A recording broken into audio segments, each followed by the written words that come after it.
Last night, a ton of players' dreams came true as we concluded the first round of the 2023 NFL Draft. There's one player, though, in particular that probably had the lowest odds of getting drafted last night. That was the Seahawks' number 5 overall pick, Devon Witherspoon. Coming out of high school, Witherspoon barely played any high school football before he was ready to go the JUCO route. He had his bags packed and was ready to give up living on the beach to live in Kansas, but then at the last moment, he got an offer from Illinois, and that changed his whole life. He quickly showed immense potential for the Illini, and over the last few years, blew up into one of their best players, became an All-American, and now has a chance to become the Seahawks' next great defensive player. But how on earth did all this happen? How did he go from no offer to a top 5 pick at a school that is not known for producing big-time NFL talent? Well, today I'm going to tell you, as we're going to go through the story in the insane rise of Devon Witherspoon, talk about who he is, how this happened, and why I'm so excited for him on the Seahawks. But before we get started, if you're an NFL fan checking out the channel for the first time, I make a ton of college football content, so be sure to hit that subscribe button, leave a like if you want to support today's video, and drop your thoughts down below. Now, let's get started and talk about the insane rise of Devon Witherspoon. But in order to understand how Witherspoon could be a top 10 pick, we first need to go back in time. Based on research, it seems that Witherspoon grew up in the Pensacola, Florida area, but didn't play much football growing up. Instead, he put most of his time and effort into basketball, and he chose to follow that sport to Pine Forest High School. Witherspoon focused on basketball his first 2 years of high school, but he gave football a shot as a junior and would make an immediate impact. He said, quote, "I really wasn't expecting it. I realized football was an opportunity for me to get out of Pensacola and to play football at a big university."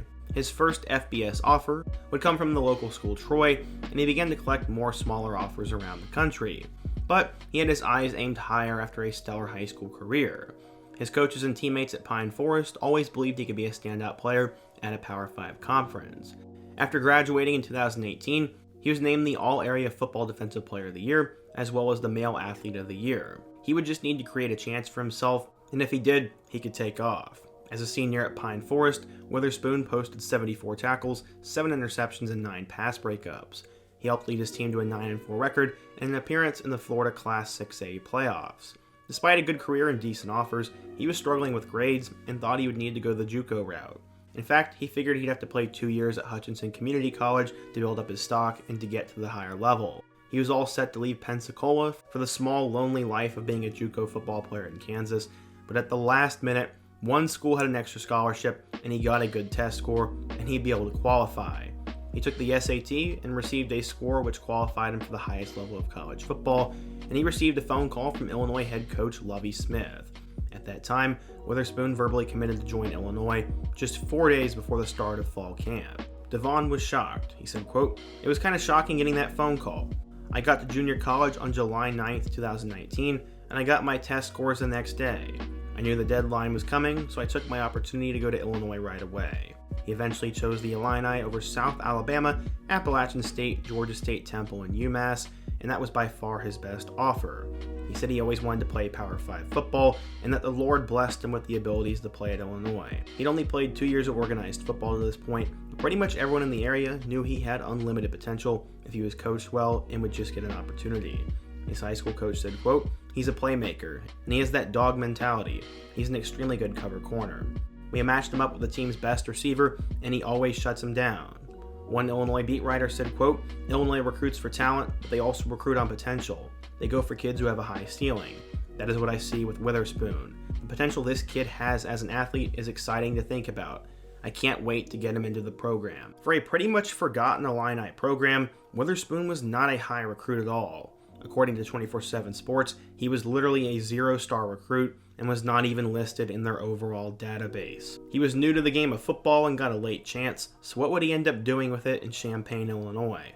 Going into his Illinois career, there was not much expected of him, but he'd end up actually getting a chance to do a little bit as a freshman. He became Illinois' best special teams player his first year and also would start 3 games at defensive back.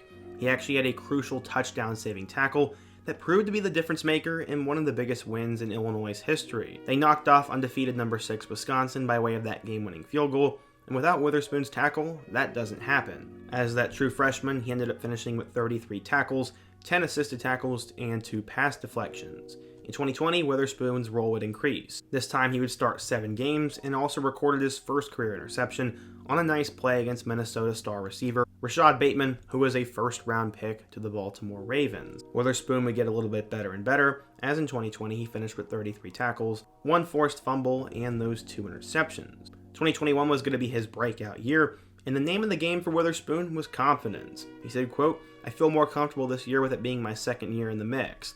Freshman year I was nervous, and I got the bugs out and I got into my groove. As a junior, he would take off. I'm one of the top defensive backs in the country."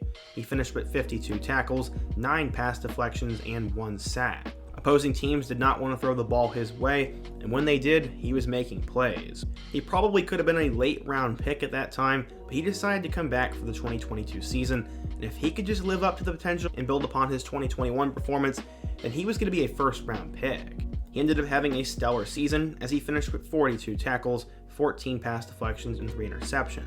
Despite teams knowing everything about him, he still managed to almost double his pass deflections and pick the ball off 3 times. Partially because of him, Illinois would have a breakout season, and their defense was one of the best in the country. Their defensive coordinator Ryan Walters did such a good job that he took the head coaching job at Purdue. Witherspoon was insane. He became the first defensive back in Illinois history to be named a first-team All-American, and people have been gushing about his potential for quite a while now. He ended up declaring for the 2023 NFL Draft, and right now, he's supposed to be a first-round pick at minimum. The last time Illinois had a first-round pick, that was all the way back in 2012. That year, they had Whitney Merciless and A.J. Jenkins, who both went number 26 and number 30, and Jenkins will go down as one of the biggest wide receiver busts in NFL history. What did the scouts think? One said, quote, "When I first popped him on, I was blown away with the instincts and just a natural feel and awareness. He sees things before they develop. Sometimes you can see guys that have the athletic ability, and sometimes you see the guys that really have studied film and they know how to play. It's not common when you see the guys that have it all wrapped up together, though. He does, and he is a complete package." Going into draft night, many expected Witherspoon to be a top 10 pick, but many were shocked when he went number 5 overall to the Seattle Seahawks. Pete Carroll and the Seahawks, though, were not shocked, and they wanted this guy a long time ago. Carroll said, quote, "Witherspoon is a rare player. Since the years we've been here, we have not drafted corners high just because we haven't come across a guy of this makeup. It's his athletic ability, it's his speed, it's his playmaking, it's his mentality. I haven't come across a guy like this in a long time, and the last time I recognized this kind of makeup was back at USC when we had a guy that you guys may know, Troy Polamalu. Last year, the Seahawks struck gold with their 5th round selection in Tariq Woolen, and now they'll have Witherspoon to pair alongside him, and the Seahawks are doing a great job getting young talent, and it looks like those two could be the anchor of the defense for the next few years. Just a few years ago, it seemed guys such as Earl Thomas, Richard Sherman, and Cam Chancellor were running this defense, and right now the Seahawks is starting to develop another core just like that, and the sky's the limit for Devon, and it's just crazy how he went from no offers to becoming a star at Illinois, and now a top 5 draft pick.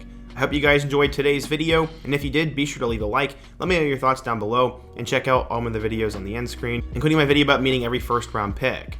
I hope to see you guys again soon, but until next time, peace.